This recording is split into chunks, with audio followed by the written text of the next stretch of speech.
Bilang isang Katoliko ay nakalakahan ko na ang pagsa-sign of the cross.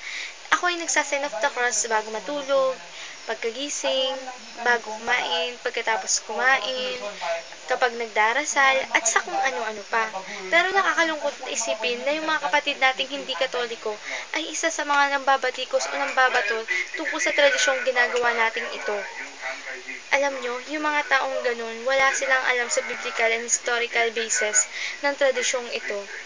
Sabi ni Saint Paul sa kanyang sulat sa mga taga-Korinto, now let's go to the first letter to the Corinthians, chapter 1, verse 18. For the message of the cross is foolishness to those who are perishing, but for us who are being saved is the power of God.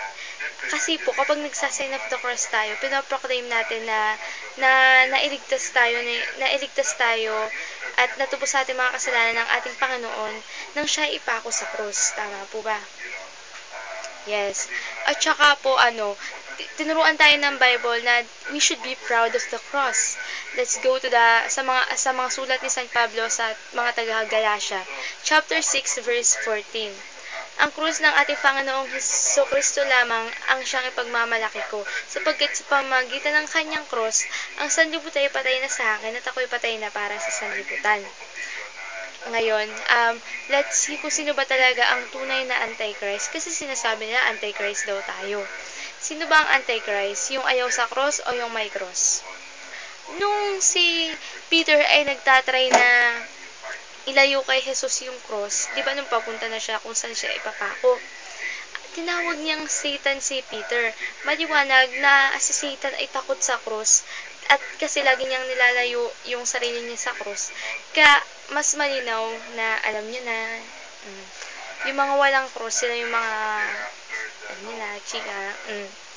At saka ito, trivia lang ha, hindi ito imbento ng simbahang Katolika kasi nung mga panahon ng mga apostol, uso na ang sign of the cross. Ito, tapos ng mga 3rd century, base nga sa sulat ni Cyril of Jerusalem noong 386 AD at ni Ephraim of Syria noong 373 AD na naintusan nila tayo mag-sign of the cross bago umalis ng bahay, kapag kumakain, halimbawa, kung ano man yung ginagawa natin bago matulog, ganun. Kaya, tapos sabi nila na bawat gawin natin or bawat sabihin, mag-sign of the cross daw tayo. At alam nyo ba na yung mga saints natin o mga santo, naging victorious sila against evil sa pamagitan ng pagsasign of the cross. Kapag nakakaramdam silang tinutukso sila ni Satanas, nagsasign of the cross sila. Ayun. Tapos, and it is very effective, as in talaga, napaka-effective sa mga exorcism, ang sign of the cross. Kaya, yun, kung sino man ang takot sa cross, alam nyo na, yung mga, isa sa mga pangunahin nilang goal, remove all crosses sa lahat ng simbahan. Yung isang, alam nyo na, anti-Catholic. Sige.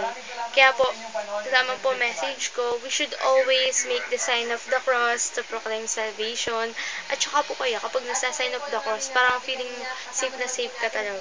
Opo, diba? Thank you.